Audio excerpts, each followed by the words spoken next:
Online video class में कक्षा अष्टमी के भैया बहनों का हार्दिक स्वागत एवं अभिनंदन। पिछले वीडियो में आपने ये समझने का प्रयास किया था कि सूक्ष्म जीवों के द्वारा दही किस प्रकार से बनता है, ब्रेड किस प्रकार से बनाई जाती है, विभिन्न प्रकार की औषधियों में सूक्ष्म जीवों का किस प्रकार से उपयोग किया जाता है, टीका या वैक्सीन किस प्रकार से काम करता है और वो किस प्रकार से निर्माण किया जाता है। इस वीडियो क्लास में हम सूक्ष्म जीवों के द्वारा मिट्टी की उर्वरता में वृद्धि, सूक्ष्म जीवों के द्वारा पर्यावरण के शुद्धिकरण में योगदान और जीवाणुओं में रोगाणु जीवाणुओं का अध्ययन करेंगे। मिट्टी की उर्वरता में वृद्धि।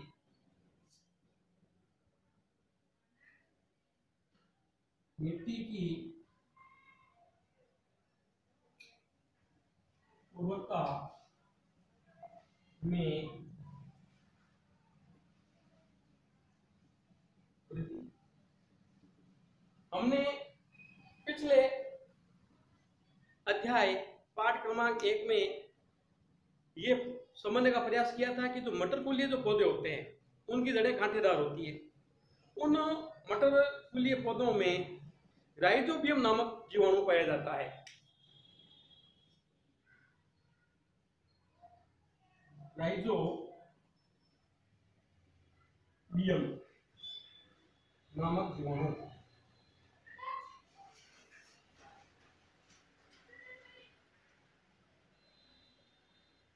यह राइजोबियम नामक जीवाणु वायुमंडल की नाइट्रोजन को वायुमंडल की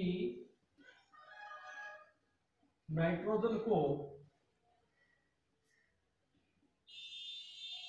नाइट्रेट में बदलता है। नाइट्रेट में बदल देता है और यही नाइट्रेट विभिन्न चक्रों में घूमती हुई पुनः नाइट्रोजन में बदल जाती है। ये जो नाइट्रोजन चक्र है, ये नाइट्रोजन चक्र प्रकृति में विभिन्न चरणों में लगातार चलता रहता है। इस प्रकार प्रकृति में जो नाइट्रोजन का अनुपात है वह स्थिर बना रहता है। इस क्रिया को जैविक नाइट्रोजन स्थिरीकरण कहा जाता है। जैविक नाइट्रोजन स्थिरीकरण, जैविक नाइट्रोजन स्थिरीकरण कहा जाता है। प्रकृति में नाइट्रोजन राइजोबियम नामक जीवाणु द्वारा और विभिन्न नाइट्रोजन चक्र के द्वारा स्थिर बनी रहती है। इसी प्रकार सूक्ष्म जीव जो है पर्यावरण के शुद्धिकरण में भी योगदान देते हैं। आइए पता लगाते हैं ये पर्यावरण के शुद्धिकरण में सूक्ष्म जीव किस प्रकार हमारा योगदान करते हैं। पर्यावरण का शुद्धिकरण, पर्यावरण का शुद्धिकरण।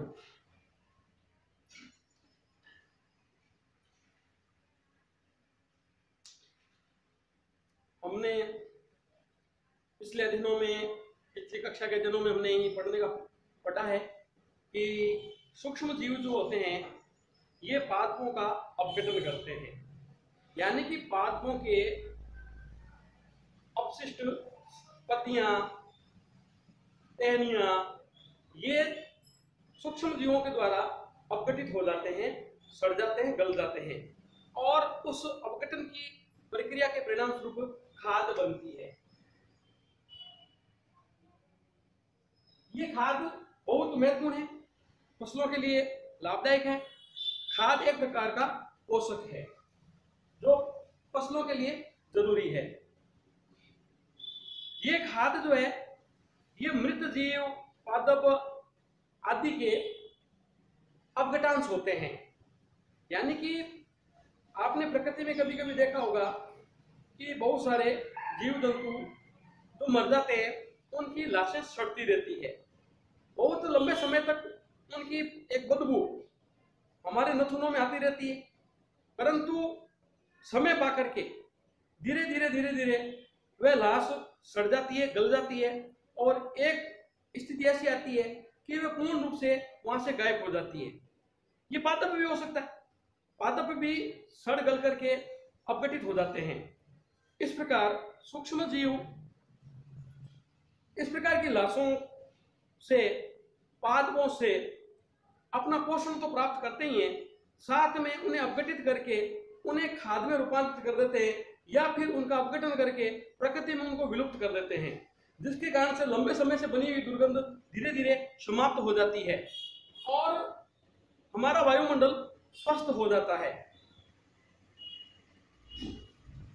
ये चर्चा सूक्ष्म जीवों के लाभदायक पहलू को ध्यान में रखकर की गई है। सूक्ष्म जीवों से हानियां भी है।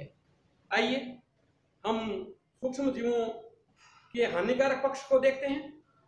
हानिकारक जीवाणु, हमारा अध्ययन का अगला विषय है हानिकारक जीवाणु।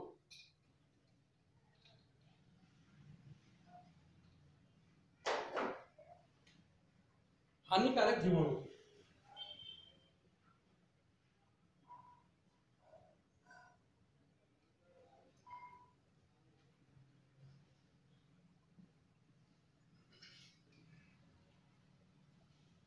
बहुत सारे जीवाणु सूक्ष्म जीव रोग उत्पन्न करते हैं, रोगों के वाहक है। ये सूक्ष्म जीव भोजन, कपड़ा, चमड़ा आदि को संदूषित करते हैं। भोजन, कपड़ा,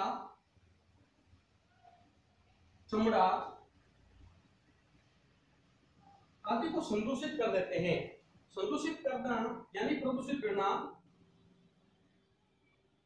संदूषित कर देते हैं।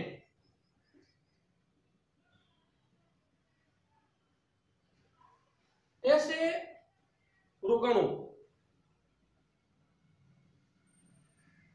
जो भोजन, कपड़ा या चमड़े को संदूषित करते हैं, ये रोग उत्पन्न करने के कारक बनते हैं। इस प्रकार के हानिकारक सूक्ष्म जीव रोगाणु कहलाते हैं।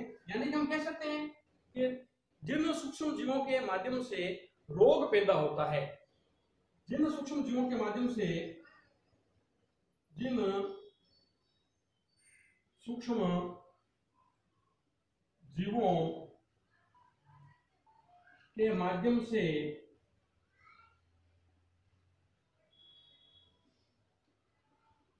रोग पैदा होता है, रोग पैदा होता है, ऐसे सूक्ष्म जीवों को हम रोगाणु कहेंगे। ये रोगाणु कहलाएंगे जिनसे रोग पैदा हो रहा है, ये रोगाणु कहलाते हैं। ये जो रोगाणु है, ये रोगाणु संक्रमित व्यक्ति, जंतु से स्वस्थ व्यक्ति, स्वस्थ जंतु में हवा है, जल है, भोजन है या स्पर्श है, इसके माध्यम से संचरण करते हैं। यानी कि ये जो रोगाणु होते हैं, ये संदूषित या संक्रमित व्यक्ति के द्वारा फैलते हैं। संक्रमित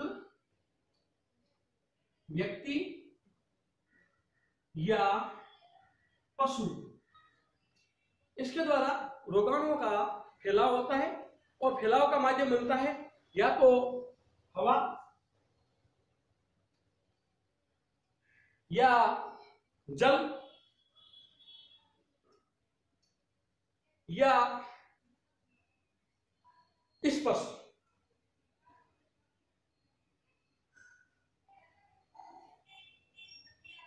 इसके माध्यम से ये संक्रमित व्यक्ति या पशु से स्वस्थ व्यक्ति या पशु में संचरण करते हैं और रोग उत्पन्न करते हैं। ये संचरणीय रोग कहलाते हैं। यानी संचरण के माध्यम से अगर कोई रोग पैदा हो रहा है तो इस प्रकार प्रकार के रोग को हम संसरणीय